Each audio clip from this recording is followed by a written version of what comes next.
ወደ ቢሮ ስንመጣ የኢትዮጵያ ጂዲፒ 58-59% ዕዳ ነው። ዕዳ መሆኑ ሳያንስ በርካታ ፕሮጀክቶች ቆሞ ተጨማሪ ሀብት ይፈልጋሉ።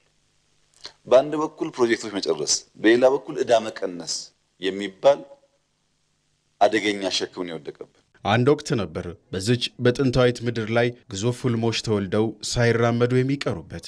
በየከተማውና በየገጠሩ ግማሽ አካላቸው የተገነባ ዝገት የበላቸው ብረቶችና አቧራ የለበሱ የግንባታ መሳሪያዎች በየሜዳው ይታዩ ነበር። እነዚህ የቆሙ ፕሮጀክቶች ለኢትዮጵያውያን የግንባታ ቦታዎች ብቻ አልነበሩም፣ አንችልም የሚለውን ስር የሰደደ የስነ ልቦና ስብራት መገለጫዎችም እንጂ። ዜጎች ፕሮጀክቶች ሲጀመሩ በደስታ ይመለከታሉ። ነገር ግን መቼ ይሆን ይጠናቀቁ የሚለው የዘወትር ጥያቄያቸው ነበር። ተስፋ መቁረጥ እንደ ጉም በሀገሪቱ ሰማይ ላይ ሰፍኖ የቆየበት ዘመንም ነበር። ነገር ግን ታሪክ የሚቀየረው በአንድ ጽኑ ውሳኔ ነው። የኢትዮጵያ ሰማይ ላይ የነበረው ያ የማይቻል የሚመስለው ደመና መገፈፍ የጀመረው በዓለም ፊት አይሳካም ተብለው ሲተነበይበት የነበረው የህዳሴ ግድብ የውሃ ሙሌትን አጠናቆ ተርባይኖቹ እንዲህ መሽከርከር ሲጀምሩ ነው። ይህ እውን የሆነው ደግሞ የመደመር መንግስት ወደ ኃላፊነት እንደመጣ ሳይውል ሳያድር ለነበሩት ትብታብ ማነቆች መፍትሄ አስቀምጦ ዳር ማድረስ በመቻሉ ነው። ያ ግዙፍ የግድብ ግንብ ከኮንክሪት በላይ የሆነ ትርጉም አለው።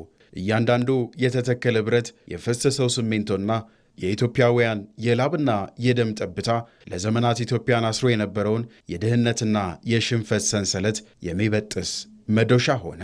ግድቡ ሲቆም አብሮ የቆመው የኢትዮጵያውያን ኩራትና የእንችላለን እምነት ነው። ይህ ፕሮጀክት የቴክኒክ ድል ብቻ ሳይሆን የሀገር የሞራል ተንሳይ የሆነ የመደመር ትውልድ ግብር ነው።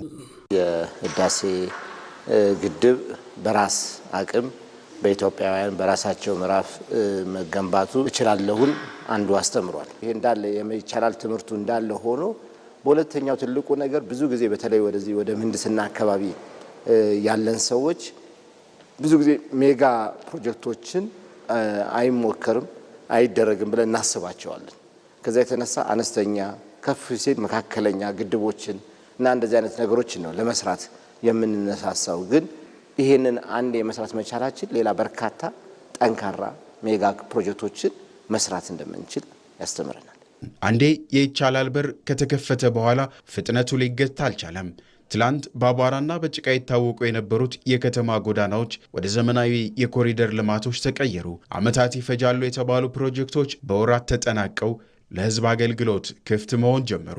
ይህ አዲስ የሥራ ባህል ሀገሪቱን አዳረሳት። ከኢንዱስትሪ ፓርኮች እስከ ስንዴ ማሳዎች፣ ከሰፋፊ አውራ ጎዳናዎች እስከ ቱሪስት መዳረሻዎች ድረስ አንድ የሚያመሳስላቸው ነገር አለ፣ ጀምሮ መጨረስ። ትላንት ሰበብ ይደረደርባቸው የነበሩ የፋይናንስና የአስተዳደር ችግሮች ዛሬ ታሪክ ሆነዋል። ዛሬ ላይ ኢትዮጵያውያን ወደ ኋላ ተመልሰው ሲመለከቱ የሚያዩት የፈረሰውን አይቻልም የሚለውን የድሮ ግንብ ነው። አሁን የሚታየው አዲስ ማንነት የትውልድ ፕሮጀክቶችን መጀመር ብቻ ሳይሆን ዳር ማድረስን እንደ ግዴታ የሚቆጥር ስለመሆኑ ማሳያዎች ያለፉት 8 ዓመታት ላይ የተከወኑ ተግባራት ናቸው።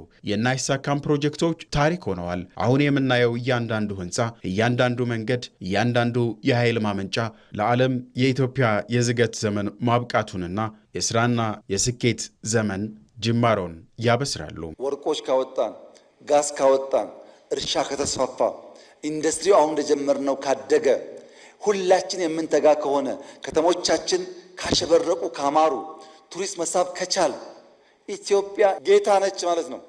ጌቶች የምትባል ሀገር። ይህ ጉዞ የግንባታ ብቻ አይደለም፣ የሰው ልጅ መንፈስን የማደስ ጉዞም ነው።